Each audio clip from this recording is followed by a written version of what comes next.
은혜 받으실 하나님의 말씀은 마태복음 13장 3절에서 9절 말씀입니다. 예수께서 비유로 여러 가지를 저희에게 말씀하여 가라사대 씨를 뿌리는 자가 뿌리러 나가서 뿌릴새 더러는 길가에 떨어짐에 새들이 와서 먹어버렸고 더러는 흙이 얇은 돌밭에 떨어짐에 흙이 깊지 아니하므로 곧 싹이 나오나 해가 돋은 후에 타져서 뿌리가 없으므로 말랐고 더러는 가시떨기 위에 떨어짐에 가시가 자라서 기운을 막았고 더러는 좋은 땅에 떨어짐에 혹 100배, 혹 60배, 혹 30배의 결실을 하였느니라. 귀 있는 자는 들으라 하시니라. 아멘. 임마누엘 성가대 찬양과 니시 오케스트라 연주 후에 사랑하는 당회자님께서 마음밭을 개간하자 6번째 제하의 귀한 말씀을 증거해 주시겠습니다.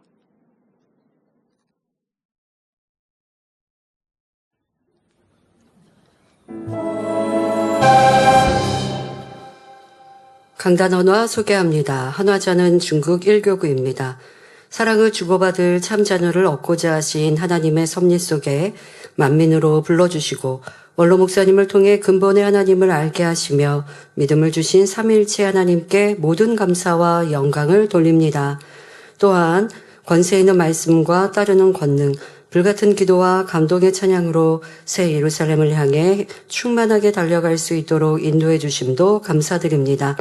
2025년 만민 학예 수련회를 사모하며 표대를 향하여 뜨겁게 전진하고자 하는 마음을 모아 중국 1교구가 강단 헌화를 드립니다. 네, 감사합니다. 사랑하는 성도 여러분, 추운 겨울 꽁꽁 얼어붙었던 산천초목이 따뜻한 봄 햇살을 맞으며 새로운 푸른 옷을 입는 봄이 되면 왠지 모르게 우리의 마음도 분주해집니다. 겨우내 굳어있던 몸도 봄볕에 나가 운동이라도 해야 할 것 같고 집안의 묵은 청소도 하고 싶습니다. 그런데 이런 봄에는 어느 누구보다 분주하고 바빠지는 사람들이 있습니다. 바로 농부들이지요. 가을 추수를 마치고 한숨 돌렸을 농부는 봄이 오기 전부터 농사 준비로 다시 바빠집니다. 예년에 했던 대로 모든 일을 되풀이해야 하지요. 우선 밭을 갈고 닦아서 씨를 뿌리기에 알맞은 밭으로 만듭니다. 겨우내 다져진 단단한 밭을 갈아엎고 흙덩이를 잘게 다집니다. 전년도에 이렇게 개간하는 작업을 했다고 해서 다음에 이제 씨를 뿌릴 때 안 해도 되는 것이 아니죠. 겨울 동안 땅이 얼었고 또 비바람에 무언가 어디에서 쓰레기가 날라오든지 돌무더기가 흘러왔든지 할 수 있습니다. 그러니 또 다시 씨를 뿌리기 전마다 이렇게 개간하는 작업을 해야 합니다. 돌멩이가 있으면 주워내고 밭이 기름지도록 거름도 주지요. 풍작을 거두려면 이 모든 과정에서 어느 것 하나 소홀히 할 수 없고 정성을 다해야 합니다. 물론 이렇게 수고해도 어떤 해에는 햇빛과 온도, 바람, 강수량이 적절하지 않아서 작황이 좋지 않습니다. 농부가 열심히 했다고 해서 다 풍작을 이룰 수 있는 게 아니라는 거죠. 주어지는 자연 환경 속에서의 영향을 받기 때문에 그것은 농부의 힘과 영향에 받을 것 아닙니까? 그러기 때문에 농부는 열심히 땀 흘려 일하면서도 늘 마음을 졸여야 합니다. 혹시 이번에 우리 장마가 그냥 마른 장마처럼 비도 얼마 오시지 않고 이렇게 지나가 버리고요 하면 이 강수량이 너무 부족하지 않습니까? 또 햇살은 어느 해보다도 더 일찍 뜨거워졌습니다. 그러면 농사를 짓는 분들은 내 수고가 아니라 내가 가꾸고 있는 이 농작물이 마를까, 또 열매를 맺지 못할까, 똑같이 작년처럼 올해 수고해도 이 자연 환경의 영향으로 인하여서 이번에 얻을 열매는 적을 수도 있는 것입니다. 그러니 수고하여도 하늘을 향하여 도움을 구할 수밖에 없는데요.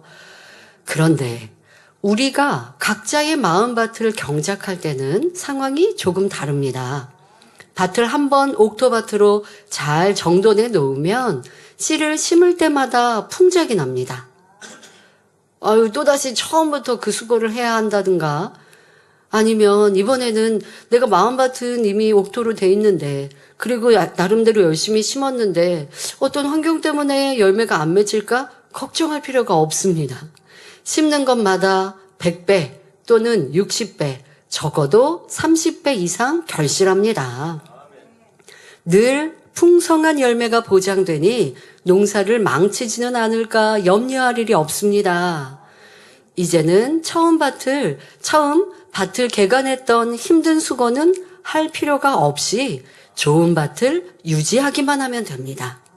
유지하는 노력은 해야 합니다.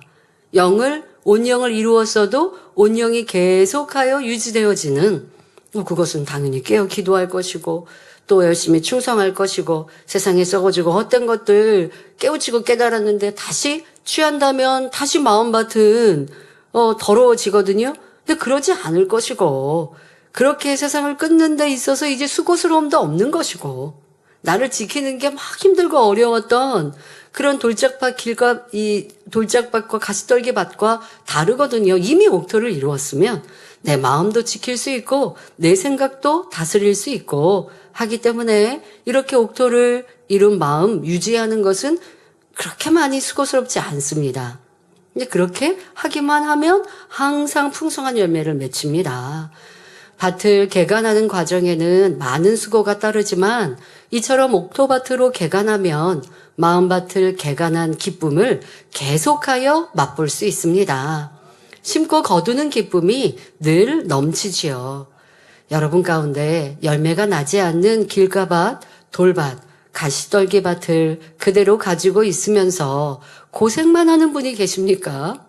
마음밭 개간은 더디하면서 신앙생활은 참 힘들구나. 변화되는 건 특별한 사람만 가능한 것 같아. 나는 왜 기도해도 이렇게 응답이 없지? 생각하십니까? 그렇다면 조금만 더 힘을 내어 여러분의 마음밭을 온전한 옥토밭으로 일구시기 바랍니다. 옥토밭의 마음은 말씀을 듣고 그대로 순종하는 마음입니다. 이사야 1장 19절에 너희가 즐겨 순종하면 땅의 아름다운 소산을 먹을 것이요 말씀하셨지요. 이제는 여러분의 마음밭을 신속히 옥토밭으로 일구셔서 영육간의 아름다운 소산을 거두시기 바랍니다. 그리하여 밭을 경작하는 기쁨을 한껏 누리시기를 주님의 이름으로 축원합니다. 세상 사회에서도 하지 못하는 거, 어려운 거, 그것을 뛰어넘기 전까지는 계속 힘들고 어렵습니다. 또 그렇게 뛰어넘기 전까지 사람들이 보면 하다가 멈추고 그러다 보면 이제 잘할 수 있는 차원에 이르지 못하면서 왜 나는 이렇게 항상 힘들지 이렇습니다. 그런데 어떤 사람을 보면 왜 세상 말도 즐기면서 일한다라고 하지 않습니까? 그런 차원에 있는 사람들, 어렵고 힘들 때가 없어서 즐길 수 있는 차원에 이른 게 아닙니다. 힘들기도 했고 어렵기도 했고 하기 싫을 때도 있었습니다. 그런데 묵묵히 꿋꿋이 변함 없이 변개함 없이 어렵고 힘들어도 계속 해갑니다. 그러다 보면 어느 순간 전에 어려웠던 것이 이제는 어렵지 않을 때가 오게 되어지죠. 그렇다고 해서 멈추면 또 어려워지고요. 거기에서 또 계속하여 이루어 나가다 보면 이제는 어렵지 않고 즐겁게 즐기면서 할 수 있는 차원이 이릅니다. 신앙 안에서도요, 어렵고 힘들고 안 되는 것들, 그걸 여러분들이 이제 열심히 수고하고 기도하고 노력하고 또한 이렇게 마음밭을 개간하는 수고를 멈추지 않고 계속해야 돼요.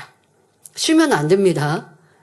마음밭도 개간하다가 얼마큼 이제 변화되었구나 하다가 멈추면 다시 그 전에 있었던 돌들이 어딘가에서 내 밭으로 오고 또 옆에 있는 곳에서 가시떨기가 내 밭으로 옮겨온단 말이에요. 그러니 멈추면 옥토가 되지 않았으니 이렇게 마음밭 개간은 나 언제까지 해야 돼? 이렇게 된단 말이죠. 항상 신앙생활이 힘들고 어려운 거예요. 그런데 여러분 그렇지 않습니다.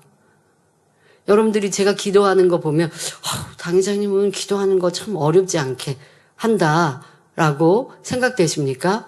어렵지 않게 하기 위하여서 자기를 처복종시키고 또 간절히 기도하고 저도 내가 지금 잡념 빠진 거 아니야? 뭐 졸음이 없었던 거는 이제 학생 때를 지나고 성인이 되어서 그때부터는 이제 졸음이라는 건 상관없이 뭐 예배나 기도나 어느 때든 졸지 않게 되었습니다. 그러니까 그 전에는 피곤함도 졸음도 뭐 있었는지 기억은 안 나지만 제가 기억나는 것 중에는 이제 막 주의종이 되어서 주의종 교육을 하면 3일 동안 아침부터 저녁 6시까지 5시, 6시까지 교육을 받거든요. 9시부터 6시까지요? 5시까지요? 대여섯 시까지 받아요. 이걸 3일 동안 해요. 중간에 점심시간은 있지만 그걸 3일 동안 합니다. 그러면 때로 저는 이제 교육 시간에 졸음이 올까봐 도리어 점심 빨리 먹고 가서 30분이라도 눈을 붙이고 그러니까 다른 거 2, 3일 동안 아무것도 다른 거 하지 않습니다. 왜? 제가 체력상 혹시 피곤하면 안 되니까.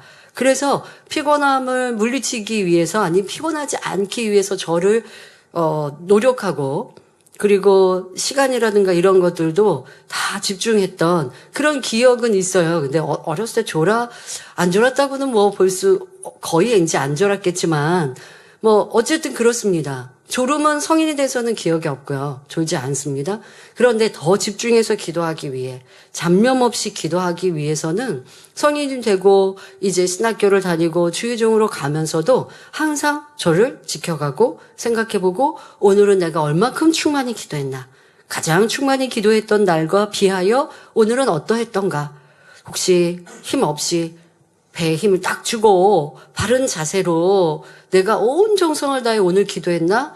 아니면 어깨도 좀 축 처지고 목소리에 기운도 없이 그냥 쉽게 이렇게 기도했나? 라고 저를 점검하고 체크해보는 시간들도 있었습니다.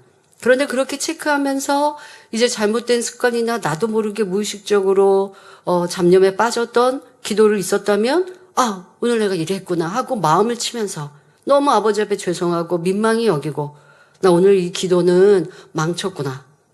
내일은 절대 그래 하지 말아야지 하고 나를 다스리고 그리고 다음 날이 됐을 때 아침부터 철학하기 전까지의 내 시간 동안 오늘 다니엘 철학가서는 충만히 기도해야 되는데 그러니까 잡념이 틈탈 수 있는 것들은 내가 미연에 방지하고 저녁 식사 그래서 저희는 다니엘 철학 우리 라이브 이 현장에서 있을 때는 저녁 식사를 외식하는 일은 없었습니다. 더더욱 원장님께서 이렇게 다니엘 철학을 인도하시기도 하지만 인도자와 함께하는 가족이기도 하지만 저 또한 제가 개인적으로 다른 이들과 외식할 수 있잖아요. 충만한 다니엘 철학을 위해서는 외식도 안 합니다. 왜? 외식하고 몸이 피곤할까 봐. 뭐 이렇게 저를 지켜가기 위해서 더 마음을 쓰고 육체를 다스리고 그렇게 하는 수고스러움이 있지요. 그 수고스러움이 반복되니 졸음은 없고 피곤함은 없고 잡념이 점점 사라지고 더 중심 다해 불같이 기도하는 저의 모습을 발견하고 그 안에 기쁨을 누려 나아가면 내가 이게 얼마나 기쁜가 라고 하는 것으로 육의 것을 내가 끊어낸 것에 이거는 손해보다 더 득이 많지 않나? 그런 마음으로 좋은 습관을 가진 것이 계속 유지되어지고 그래서 내 것이 되어지고 나면 그때는 기도가 어렵지 않게 되고 기도하게 되면 중심 다하고 집중하여서 영의 기도로 금방 들어갈 수 있게 되는 성령의 충만함을 쉽게 받게 되는 그러한 단계로 성큼 올라가죠. 그러기까지 수고스러움이 있습니다. 그런데 이제 그렇게 해서 기도가 편안하게 쉽게 하게 되면 수고스럽다 하지 않게 되는 것이죠. 그래서 여러분 어떠한 것에도 세상도 그렇고 신앙 안에서도 내가 예배가 아직 집중하여 예배하는 게 어렵습니까? 기도가 그래야 합니까? 찬양이 그래야 합니까? 충성이 그래야 합니까? 내 안에 악을 버려나가고 나를 발견하는 것이 그래야 합니까? 이러한 것들을 어렵다 힘들다만 하지 마시고요. 어려운 시기는 누구나 있어요. 그런데 그것을 내가 계속하여 하다 보면 어렵지 않게 되는 나도 능력자가 될 수 있다라고 라는 마음으로 변개함 없이 도전하시고 결국 마음밭은 개간해서 옥토를 이루어야 신앙생활하는 모든 것이 축복이거든요. 어떤 사람은 심는 대로 복받고 가고 있고 왜 나는 심는 대로 복받지 못하고 이렇게 조금만 얻고 있지? 아직 옥토를 이루지 않아도 하나님은 사랑하는 자녀들이 심으면 또 얻게 하시는데 저 사람은 많이 얻었는데 왜 나는 조금밖에 얻은 것이 없지? 라고 이 안타깝게 계속 신앙생활 하시면 안 되지 않겠습니까? 여러분들이 얼만큼 마음밭을 개간하는 게 중요한지 또 그 수고스러움은 있지만 그 이후에 주어질 영광을 생각하며 더 행복과 기쁨으로 가시길 바랍니다.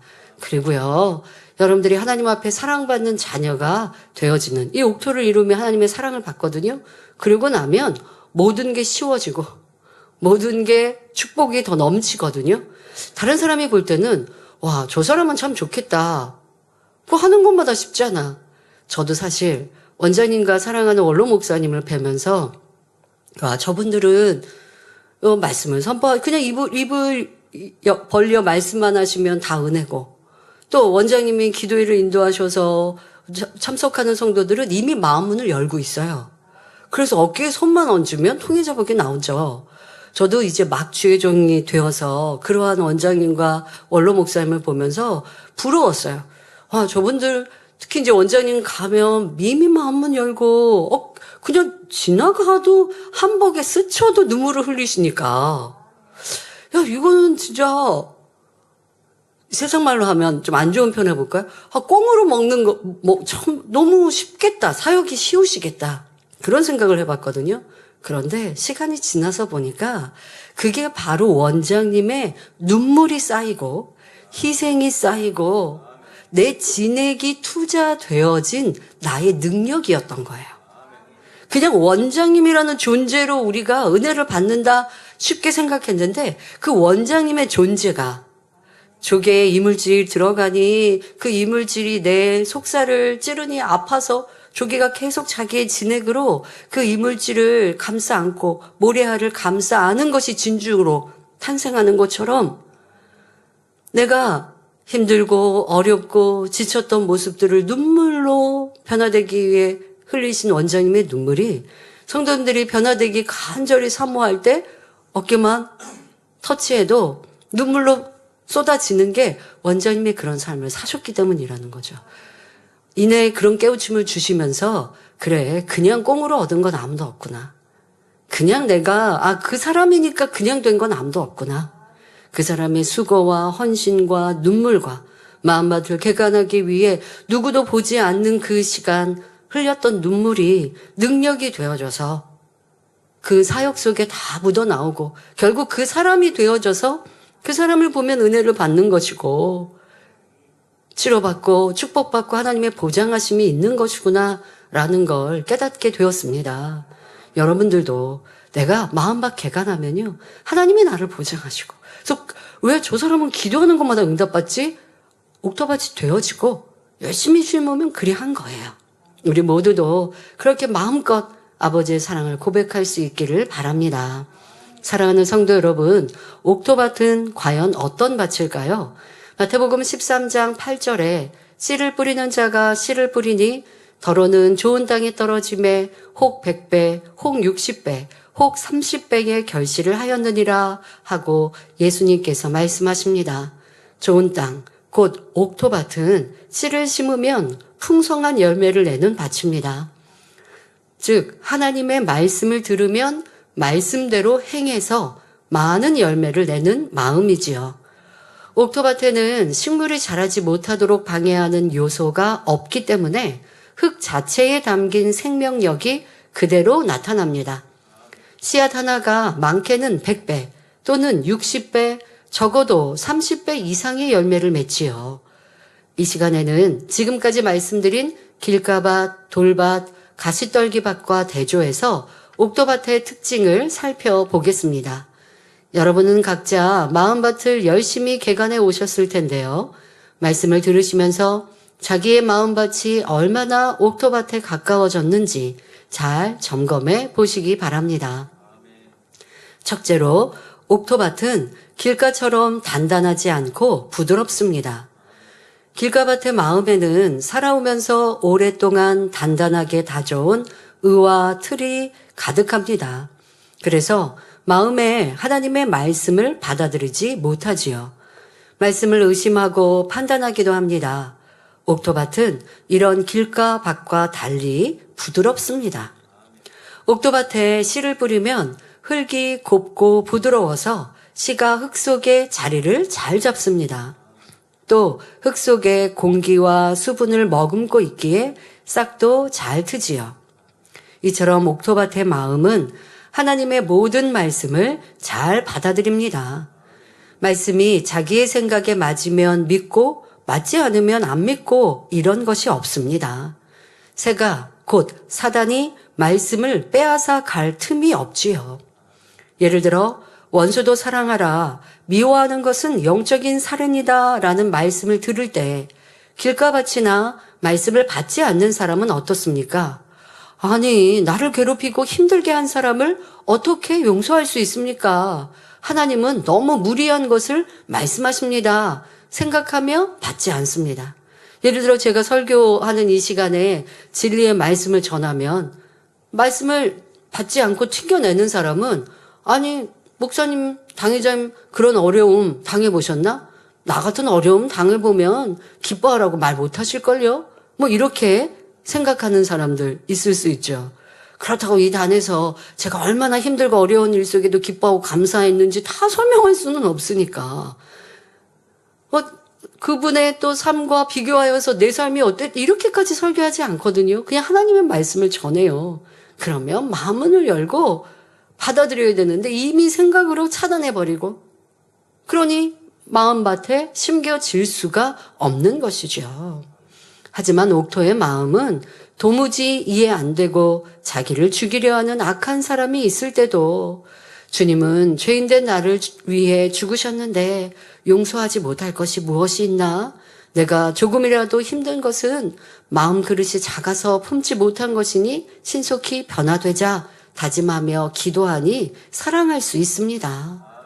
그리고 나는 누구를 막 그렇게 미워하는 것 같지 않더라도 미움은 영적인 살인이라고 하셨는데 내 모습에 사랑하지 않는 것도 미움이 아닐까?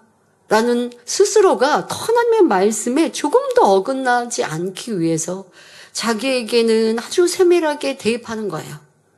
그러면 그런 사람은요, 말씀이 꿀송이처럼 달죠.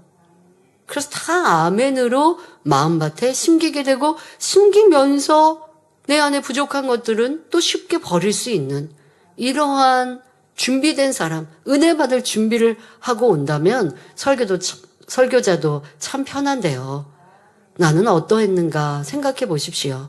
또한 하나님의 말씀을 자기의 생각, 경험, 지식, 이론과 상관없이 기쁨으로 듣습니다. 영의 세계는 사람의 생각으로 이해하려고 하면 이해되지 않는 것이 참으로 많습니다. 천국에서는 죽지 않고 영원히 산다. 하나님은 부모가 계신 것이 아니라 스스로 계신 분이다. 이런 말씀이 세상 지식, 육적인 사람의 생각으로 이해되고 믿어지겠습니까? 이 재단에서는 너무도 당연히 믿는 하나님의 기사와 표적도 길가밭과 같이 마음이 굳은 사람은 믿지 못하며 믿는다 해도 머리로 아는 것에 불과합니다. 예를 들어 잠자리 출연. 몇 주 전에 만민 매거진에 학예 수련회 하면 본인은 잠자리 체험이 가장 뜻깊었다라고 하신 분이 있었지요. 얼마나 그분이 뭐라고 말씀하세요?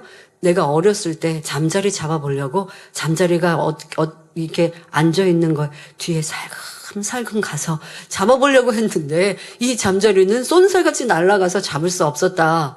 여러분 잠자리 원래 그런 곤충인 거 아시죠? 왜요? 잠자리는 눈이 앞에만 달린 게 아니라 눈이 이렇게 어디 뒤에까지도 잘 보이는 이런 눈을 갖고 있는지 사람이 잡을 수 없는, 그러니까 곤충 잡으려고 하는 게 잠자리채라고 할 정도로 잠자리 잡는 게 어려운데, 그런데 우리는 어떠해요? 잠자리가 사람에게 친근히 날아와서 몸에 앉습니다. 이런 일들이 한두 사람의 체험이 아니거든요. 그런데 이렇게 사진으로 나오면 와, 이런 일이 있어요? 하고 반갑게 와, 나도 한번 체험해보고 싶어요. 이런 분들이 있는가 하면 그냥 이게 꾸밀 수 없는 사실인 영상이니까, 이거는 정확한 영상이니까, 조작도 아니라는 거 확인할 수 있으니까 이때는 아니라고 말은 못하죠. 이건 조작이야 말은 못해요. 그런데 사모함도 없고요. 와, 저런 일들이 있다면 이거는 사람으로 할 수 없는 일 아닌가? 하나님이, 신이신 하나님이 곤충까지 움직여서 이렇게 역사하시는데 라고 마음을 조금만 열면 이 재단에 나타난 권능의 역사들도 다 사모하게 되죠. 그러면 이렇게 위대한 일을 이루시는 하나님이, 신이 우리의 아버지, 나의 아버지가 되신다고 하는데, 그럼 나도 이제까지 몰랐던 아버지를 만나고 싶다. 이렇게 해서 계속 그 마음 깊은 곳까지 닫혀 있었던 마음이 조금씩 마음문이 열릴 터인데, 열지 않고 이런 하나님의 역사를 듣고 보니, 그러니 은혜도 임하지 않고 도리어 많은 것을 자꾸 배척하려고 한다면 되겠습니까? 더더욱 지금 같은 이런 잠자리의 역사를 이 재단에 아예 신앙생활하지 않는 분들에게 그냥 말로만 전하면 어떨까요? 아, 이게 잠자리가 사람에게 이렇게 와서 앉더라. 우리는 그런 체험도 했어. 그리고 이제 몇 가지의 사진만 보여줘 보세요. 그러면 뭐라고 할까요? 또 비가 오지 않았는데 무지개가 뜨고 기도받으니 각색 질병이 치료받는다라고 여러분 주변에 전하면 이상하게도 교회 다닌다고 하는 직분자인데도 믿지 않습니다. 그러니까 뭐 그런 일이 어디 있어라고 배척하는 분이 있는가 하면 그 교회는 그러니까 이상하다는 말 듣지. 이게 뭐예요? 안 믿는 거예요. 그러니까 아니야는 못해요. 왜? 하나님의 권능으로 치료받았다고 하니까 아니야라고는 하지는 않는데, 그러니까 그 교회는 이상하다고 하는 거야. 그런 말 자꾸 하지 마. 이거 믿고 싶지도 않고 안 믿어지니까 하는 말이죠. 교회를 다니는데도 이런 분들이 꽤 많다는 것입니다. 그런 분들에게 영의 깊은 말씀 전하면 판단 정지하고 잘못되었다고 하기 쉽습니다. 그런데 우리 성도님들은 어떻게 보이지 않는 영의 세계를 믿습니까? 보이지 않으나 분명 살아 역사하시는 하나님의 권능을 무수히 보았기 때문입니다. 사람의 능력으로 할 수 없는 것들을 치료하시고 응답하신 놀라운 역사를 보니 육신의 생각이 깨어지고 마음문을 열어 말씀을 들을 때 하나님의 능력으로 길가같이 단단한 마음밭, 이 길가와 같이 단단한 마음밭을 깨트려 주셨지요. 하지만 이 재단에서 놀라운 권능을 보고 들어서 의심하지 않는다고 하여서 마음 안에 길가와 같은 단단한 것들이 없는 것은 아닙니다. 우리는요, 삶 자체에 너무 많은 권능을 듣고 보았기 때문에요, 나도 모르게 스며들어 있어요. 하나님의 권능, 하나님의 살아계심을 의심하지 않는 이 정도는 기본적으로 되어 있어요. 그러나 나는 의심하지 않고 배척하지 않으니까 길가밭이 아니다 하시면 안 된다고요. 내 안에 단단한 이 길가와 같은 것들이 마음 안에 있는 것을 찾으셔야 합니다.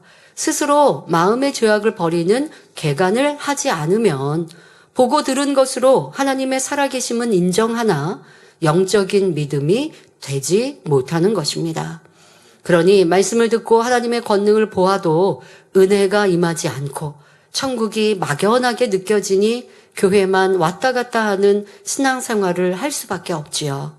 기도해라 하도 하지 않을 것이고 하나님의 은혜의 자리가 있다 할지라도 사모하지 않을 것이고, 이러한 것은 내 마음의 마음밭이 어떨까 생각해 보아야 합니다. 이런 마음으로는 아무리 오랫동안 신앙생활해도 응답과 축복을 받기 어렵습니다. 그냥 세상의 삶 속에 내가 열심히 일하고 열심히 살아서 얻는 유익, 그 정도에 불과하고, 그런데 문제는 뭐예요? 세상에 아무리 내가 열심히 수고하고 애써도 계획해도 내가 원하는 대로 다 되지 않아요. 앞서 서론에 세상 농부들이 수고 땀 흘리면서 봄, 여름, 가을 수고해도 작황이 좋지 않을 때도 있고, 왜요? 자연 만물, 기후가 어떠하냐에 따라 달라질 수 있단 말이에요. 세상에 아무리 내가 내 능력으로 최선을 다해 수고하고 애써도 하나님의 도우심을 받지 않으면 어떤 어려움을 만날지 모르는 것이 이 세상이고, 또 우리 사람의 몸은 점점점 노화되고 그에 따라 내 몸에 어떠한 질병이 들지 어떠한 문제가 올지 어찌합니까? 그러나 하나님 안에 살아가는 사람, 마음밭을 개간하고 하나님의 뜻 가운데 살아가는 사람은 그런 염려, 근심, 걱정 없이 살 수 있고, 또 어떤 어려움이 왔을 때 하나님께 겸비 나아가 구하면 응답받을 수 있으니, 이렇게 좋은 길을 왜 마다하고 마음밭을 개간하지 않고 멈춰 있습니까? 결코 그리해서는 아니 될 것입니다. 이제는 겸손히 하나님의 은혜를 구하며 자기 마음밭 개간을 힘쓰시길 바랍니다. 옥토의 마음은 어디에서 들어본 적도 없는 영의 세계에 대한 설명을 해도 결코 의심하지 않는다 했습니다. 옥토밭의 마음을 가진 사람은 하나님의 말씀을 들을 때마다 기쁨으로 받기 때문이죠. 자, 여기에서 여러분들이 내 마음 안에 있는 이 좀 단단한 마음밭이 어떻게 자리 잡고 있는지 또 한 가지 예를 통해 깨달아 보시길 바랍니다. 자, 여러분, 말씀을 통해, 말씀을 들을 때, 꼭 말씀은 이 단에서 나오는 설교뿐 아닙니다. 죄정을 만날 때, 아니면 주변에서 사람들과의 대화 속에 진리를 들을 때, 그러니까 상대가 어떤 대화 속에, 어떤 경우는요, 상대방이 나보다 신앙이 열심히 신앙생활하지 않아도 진리를 인용해서 나를 찌를 때도 있거든요. 아니면 나를 권면할 때도 있습니다. 자, 이렇게 말씀을 통해 찔림이 될 때, 여러분은 어떠하셨나 돌아보시기 바랍니다. 말씀으로 내가 깨우침과 찔림이 될 때 마음이 단단한 만큼 이유와 변명을 하고 받지 않습니다. 아유, 누가 보고했나? 판단하며 불편해하고, 나는 저 정도는 아닌데 하며 인정하지 않거나 자신에게 대입하지 않고 다른 사람을 떠올린다면 마음밭에 말씀의 씨가 심겨지지 않지요. 하지만 옥토의 마음은 지적받아도 아멘으로 기쁘게 받으며 다른 사람의 잘못에 대한 권면도 자기의 것으로 삼아 돌아봅니다. 또 옥토의 마음은 단단하지 않고 부드러우니 항상 하나님의 은혜를 갈구합니다. 다시 말해 마음문을 활짝 열고 있으니 성령의 충만함을 잘 받습니다. 다른 사람의 간증도 함께 기뻐하며 믿음으로 받으니 자기의 것이 되지요. 원로 목사님은 하나님의 크고 놀라운 권능을 나타내시고 하나님과 깊은 교통 속에 영적인 말씀들을 풀어받으셨습니다. 그래서 저부터 시작하여 우리 본교회 설교자들, 주회종님들은 원로 목사님께서 하나님께 풀어받으신 이 말씀을 토대로 설교하고 있습니다. 그러니 훨씬 내 개인적으로 준비하는 것보다 수월하고 쉽지요. 자, 그렇게 말씀으로도 통달하시고 하나님의 권능으로도 지극히 사랑받으시는 분이 때로는 이 단에 어떤 때는 간증하는 분이 있거나 아니면 주회종들이 수요 예배 때 이렇게 수요 설교를 한다든가 라고 할 때 전도인이, 그러니까 이제 신학교를 다니는 이가 설교석에서 설교할지라도 마음문을 여시고 은혜를 받으세요. 다 은혜를 받으시는 거예요. 그런데 마음에 단단한 것이 남아있는 사람은 어찌하시는지 아십니까? 아, 왜 저렇게 해? 왜 이렇게 하면 좋은데? 아, 저 잘 못하네. 항상 평가예요, 평가. 그런데 도리어 평가하고 가르치실 분이 모든 걸 그냥 은혜로 받으시는 것. 그러나 머리로서 뭔가 고쳐야 할 것은 말씀해 주시고 지적해 주시는 건 당연히 필요하고 또 그러하실 때 있지만 말씀의 은혜를 받으시는 건 그거는 어느 누구보다도 그리하신 거예요. 이게 바로 영적인 어린아이의 모습이시죠. 영적으로 어른이 될 때마다 더 어른이 되면 될수록 이렇게 마음이 단단해집니다. 그래서 나만 옳고 내 뜻만 옳고 그러다 보면 남들의 하는 일들을 평가하게 돼서 어디에서 은혜를 못 받아요. 뭔가 이렇게 답답하고 싫은 것만 보여요. 여러분 삶 속에서도 이러한 모습들보다 유연한 마음으로 이것도 저것도 좋고 이거는 이게 재밌고 이건 좋고 삶에 살면서 어떤 일들을 만나면 좋은 일도 있고 좋지 않은 일도 있고 이거 하나에서는 이게 장점이 있고 이게 단점일 수도 있거든요. 어떤 놀이를 하든 어디 여행을 갈 때 모든 여행의 계획에 다 100% 마음에 들고 좋을 때 있으면 좋겠지만 그렇지 않을 수 있어요. 그럼 좋은 것으로 기뻐하고 즐거워하고 조금만 안 좋았던 거는 그냥 잊어버리고. 근데 그렇지 않고 또 성격이 뭐냐면 자꾸 안 좋은 것만 얘기하면 좋았던 것마저도 잊어버리게 되지 않습니까? 그런데 하나님의 은혜도 마음문을 열고 겸비한 마음으로 받느냐 아니면 마음문을 닫고 또 내 마음의 밭이 단단하냐에 따라서 은혜가 임하기도 임하지 않기도 합니다. 단단한 길가밭은 마음을 닫고 있는 것과 같아서 은혜의 자리에서도 다른 사람은 은혜를 받는데 자신에게는 성령의 역사가 임하지 않습니다. 도리어 그러면서 사람들의 간증을 의심하며 무감각하게 흘려버리죠. 이러한 모습이 내게 있진 않았나 살펴보시고 신속히 더 마음을 부드럽게 또 아름답게 만들어서 듣는 것마다 은혜와 감동으로 남기시길 바랍니다. 둘째로 옥토밭의 마음에는 돌이 없습니다. 여러분이 이미 말씀을 들어 아시지만 돌밭의 마음을 가진 사람도 말씀을 기쁨으로 받습니다. 또 비록 육적인 믿음이긴 하지만 말씀을 믿지요.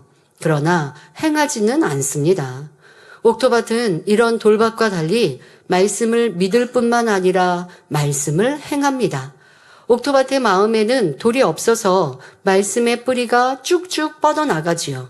즉 들은 말씀을 실행함에 있어서 거칠 것이 없습니다. 세상을 사랑하는 마음이 없기에 순종할까 말까 하는 망설임도 없고 자신과의 싸움도 없습니다. 마음의 진리를 행하지 못하게 하는 비진리가 없어서 말씀을 행하는 것이 어렵지 않지요. 어떤 말씀을 듣든지 오직 아멘, 예 하고 순종합니다. 설령 어떤 시험이 온다고 해도 현실적으로는 벼랑 끝에 서 있는 듯한 절박한 상황에 처한다 해도 변함이 없습니다.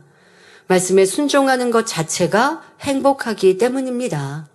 이렇게 오직 아멘, 예 하면 누가 떠오르십니까?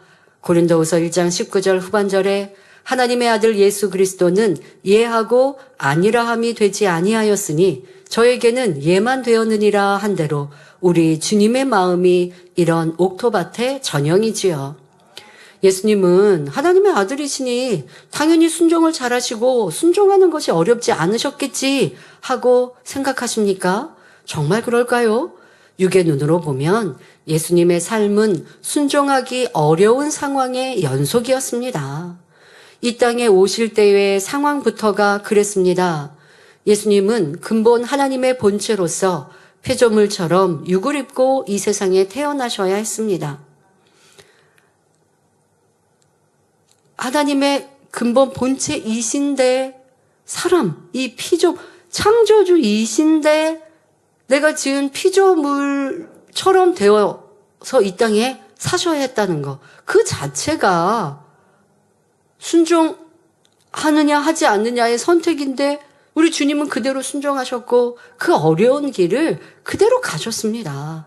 신이시니까 예수님이시니까가 아니라 그러니까 우리의 주님이 되신 거죠. 그 어려움을 순종하셨으니 우리의 주님이신 거지. 순종하지 않으시면 우리의 구세주가 되실 수 없는 거예요. 사역하시는 동안에도 하나님의 아들이라고 해서 어떤 특혜가 주어진 것이 결코 아닙니다. 오히려 아주 엄격한 공의가 적용되었지요. 원수마귀 사단은 끊임없이 악한 자들을 사주해서 예수님을 죽일 명분을 찾았습니다. 빛 자체이신 예수님께서 진리를 전하시자 세상 권세자들은 예수님을 핍박했습니다. 그 속에서도 예수님은 하나님의 말씀대로만 행하셨지요. 영혼들을 섬기셨고 예수님에 대해 악한 생각을 품고 괴롭히려는 자들까지도 조금도 미워하지 않으시고 오직 긍휼히 여기시며 진리로 깨우쳐 주실 뿐이었습니다. 이런 마음은 생명의 위협 앞에서도 전혀 흔들리지 않으셨습니다. 죽기까지 하나님의 뜻에 순종하셨지요. 자신들을 십자가에 못 박는 죄인들을 위해 화목제물로 자신을 드리셨습니다. 이처럼 어떤 시험이나 환난, 핍박이 와도 하나님의 말씀에 순종하는 마음이 옥토밭의 마음입니다. 아직 믿음이 연약한 분들은 이처럼 하나님의 뜻대로만 사는 것이 어려워 보일 수도 있습니다. 그러나 이는 결코 어려운 일이 아닙니다. 마음밭에서 돌만 제거하면 하나도 어려울 것이 없지요. 이 돌을 빼내지 않고 가지고 있기에 말씀을 행하는 것이 어려운 것입니다. 믿음의 선진들이 생명을 들이며 하나님의 영광과 주를 전하는 것에 두려움도 망설임도 없었습니다. 바로 아버지 하나님, 주님을 사랑하는 것이 자기 생명보다 세상 그 어떤 보물보다 더 소중하기 때문입니다. 망설일 이유가 조금도 없기에 이런 것은 시험이라고 할 수도 없었지요. 우리 성도님들도 세상을 사랑하는 마음, 말씀대로 살지 못하게 하는 비진리들, 바로 돌을 골라내면 이 세상 그 무엇보다 천국이 가장 귀하게 여겨집니다. 말씀대로 행하면 천국을 얻게 될 뿐 아니라 더 아름다운 천국을 침노할 수가 있으니 말씀대로 사는 것이 즐겁지요. 옥토밭의 마음을 가진 사람은 이렇게 기쁨으로 말씀을 행하기 때문에 삶 속에 축복의 열매가 주렁주렁 맺힙니다. 세상을 사랑하는 마음과 반대로 하나님 주님을 제일로 사랑하는 마음, 이것이 바로 옥토의 특징입니다. 또한 옥토밭의 마음은 설령 시험이 온다고 해도 평안할 때보다 더욱 말씀을 지켜 행합니다. 시험이 왔을 때 더욱 힘써 하나님을 기쁘시게 할 것을 찾는 것, 이것이 옥토밭입니다. 그래서 자신을 실족시키려고 다가오는 원수마귀 사단의 진을 오히려 분쇄시키지요. 요한복음 4장에 보면 예수님께서 예루살렘에서 갈릴리로 가시던 어느 날 제자들이 양식을 구해와서 잡수시기를 권합니다. 그러자 예수님께서는 요한복음 4장 34절에 나의 양식은 나를 보내신 이의 뜻을 행하며 그의 일을 온전히 이루는 이것이니라 말씀하셨지요. 우리 예수님은 편하게 쉬고 먹고 마시며 사역하지 않으셨습니다. 그럴지라도 하나님의 뜻을 행하시고 하나님의 일을 이루는 것만으로도 충만하셨습니다. 우리 성도님들도 상황과 처지에 상관없이 말씀을 행하는 것만으로도 행복하고 기쁜 여러분이 되시기 바랍니다. 그렇게 말씀에 순종할 때 주시는 풍성한 열매로 인하여 기쁨이 넘치기를 주님의 이름으로 축원합니다. 말씀을 행하는 게 힘들지 않고 즐겁고 기쁠 수 있을까? 네. 자, 여러분, 우리 원로 목사님께서 그런 질문 자주 예전에는 하셨거든요. 미워하는 게 쉬운가요? 사랑하는 게 쉬운가요? 여러분, 미워하면 얼마나 힘들어요? 미워하면 얼마나 괴롭습니까? 미움을 받는 상대뿐 아니라 미워하는 나도 괴로워요. 근데 사랑하면요, 용서하면요, 얼마나 가볍고 좋아요. 그런데 여러분들의 상황에 미워할 수밖에 없는 상황이 왔다고요? 그러니까 미워하는 게 그냥 딱 나왔고 그게 더 쉬워졌습니까? 그런데 이게 아니라 그 미워할 수밖에 없는 상황에서 주님을 생각하고 사랑하기 위해 힘쓰고 애썼어요. 처음에는 어려워요. 그런데 또 용서하고 또 이해하고 또 내가 손해를 보더라도 주님을 생각하면서 참고 기다렸어요. 그랬더니 사랑스러워지는 거예요, 상대가. 그러고 나니까 미워하는 게 도리어 어렵지 사랑하는 거 쉬운 거예요. 자, 우리 사랑하는 성도님들 욕 안 하시죠? 세상에서 말하는 이제 쌍욕, 욕 안 하시죠? 여러분에게 누가 옆에서 욕해보라고, 이렇게 한번 욕해보라고, 이게 욕의 단어인데 이거 해보라고 하면 욕을 할 수 있어요? 욕하는 게 더 어려워요. 욕하는 게 더 어려워요. 욕을 이제 안 하고 살아오신 분들, 저는 50년 동안 욕을 안 하고 살아왔잖아요. 무슨 세상 쌍욕을 해봤겠습니까? 누가 저한테 돈 준다고 욕해보라고 하면 하겠습니까? 욕하는 게 더 어려워요. 할 수가 없어요. 자, 이것처럼 하나님의 말씀을 지켜 행하는 게 쉬워지는 우리가 됩시다. 할 수 있습니다. 이런 옥토로 우리 모두 아름답게 이루시길 바랍니다. 셋째로 옥토밭에는 가시떨기가 없습니다. 가시떨기밭의 마음은 세상 염려와 재리의 유혹으로 인해 말씀이 결실하지 못하는 경우라고 했지요. 하나님의 자녀로서 말씀대로 산다고 해도 마음에 세상에 대한 미련이나 욕심이 남아있으면 열매를 거둘 수가 없습니다. 말씀을 행한다고는 하지만 하나님의 뜻에 맞게 행할 수 없기 때문입니다. 범사에 육신의 생각을 동원하게 되지요. 예를 들어 마음에 욕심이 있으면 하나님께 기도해서 응답받아야 하는데 자기 생각과 방법을 앞세워 행합니다. 세상 유혹이 오면 말씀을 자기에게 유리하게 변질시켜 행하기도 합니다. 그 마음에 명예에 대한 욕심, 자기를 드러내고 싶은 마음이 있기에 하나님을 위해 일한다고 하면서 자기도 모르게 자기 영광을 위해 일하는 경우도 있지요.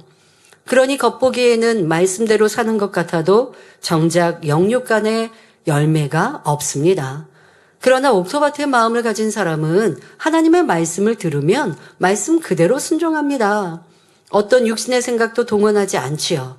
육신의 생각의 근원이 육의 마음을 뿌리채 뽑아 버렸기 때문에 육신의 생각이 떠오르지도 않습니다.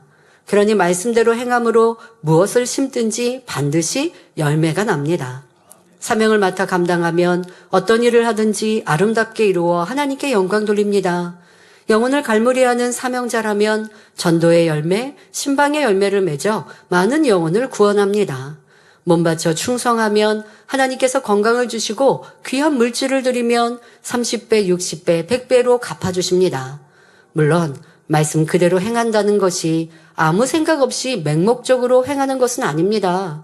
마태복음 13장 23절에 좋은 땅에 뿌리었다는 것은 말씀을 듣고 깨닫는 자니 결실하여 혹 100배, 혹 60배, 혹 30배가 되느니라 하고 말씀하십니다. 이 말씀대로 옥토밭은 말씀을 들으면 그 말씀에 담긴 하나님의 마음을 깨닫습니다. 범사에 하나님의 뜻을 헤아려서 순종하지요. 마음에 육이 없기에 하나님의 뜻을 바르게 분별할 수 있고 성령의 음성을 밝히 듣습니다. 또 먹든지 마시든지 무엇을 하든지 오직 하나님의 영광을 위하여 합니다. 그렇기에 심고 행하는 대로 풍성한 열매가 맺히지요. 옥토밭의 마음은 바로 이런 마음입니다. 다음 시간에는 옥토로 개간하기 위해 필요한 3가지 항목에 대해 전하도록 하겠습니다. 말씀 참고하시면서 함께 기도합니다. 좋으신 아버지 하나님, 오늘은 옥토밭의 특징에 대하여 우리가 길가, 돌짝, 가시떨기와 비교하여 말씀드렸습니다. 내 마음밭에 어떠한 옥토의 아름다운 마음을 가졌는지 다시 한번 점검하며 부족한 것들을 회개하고 돌이키는 우리 모두가 되고 신속히 옥토밭으로 개간하는 이 수고를 힘들다 어렵다 하지 아니하고 기쁨으로 즐거움으로 이루는 사랑하는 성도님들 되게 하여 주옵소서. 감사드리며 우리 주 예수 그리스도 이름으로 기도하옵나이다. 아멘. 환자를 위해 기도합니다. 아픈 분들은 아픈 것 위에 손을 얹으시고 아프지 않으신 분들은 마음에 소원을 가지고 가슴에 손을 얹고 기도받으시기 바랍니다. 좋으신 아버지 하나님, 이 시간도 함께 예배한 모든 성도님들, 또 GCN 방송을 통해 함께 예배한 또한 전국 전 세계 만민의 모든 성도님들마다 친히 안수하여 주옵소서. 머리부터 발끝까지 뼈, 마디, 또한 신경조직 세포 위에 성령의 불로 또한 주님의 피 묻은 손으로 친히 안수하여 주셔서 모든 질병 균들 태우시며 연약함들 강건케 하시고 마음의 소원들 위에도 신속히 응답하여 주옵소서. 예수 그리스도 이름으로 명하노니 모든 질병 균들아 연약함아 성령의 불로 템받고 깨끗하고 온전함을 받을지어다. 머리부터 발끝까지 뼈 마디 신경조직 세포 위에 친히 안수하여 주옵소서. 강건케 하여 주옵소서. 생기로 충만케 하여 주옵소서. 눈도 잘 보이는 눈, 잘 들리는 귀 되게 하시고 또한 어깨, 팔, 다리, 허리, 척추 모든 조직들 강건케 하여 주옵소서. 마음껏 걷고 뛰게 하여 주옵소서. 모든 통증 다 사라지게 하여 주옵소서. 세임 주옵소서. 마음의 손도 기도와 관계도 응답하시고 학생들 학생의 본분 잘 감당하게 하여 주옵시며 전국 전 세계 만민의 성도님들 지교회 또한 모든 우리 가정과 사업터 일터마다 성령의 불담으로 천구천사 주님의 불꽃 같은 눈동자로 지켜 보호하여 주옵소서. 또한 한 주간 우리 작정 다니엘 철야 이룰 때에 불같은 기도할 수 있게 하여 주옵소서. 감사드리며 우리 주 예수 그리스도 이름으로 기도하옵나이다. 아멘.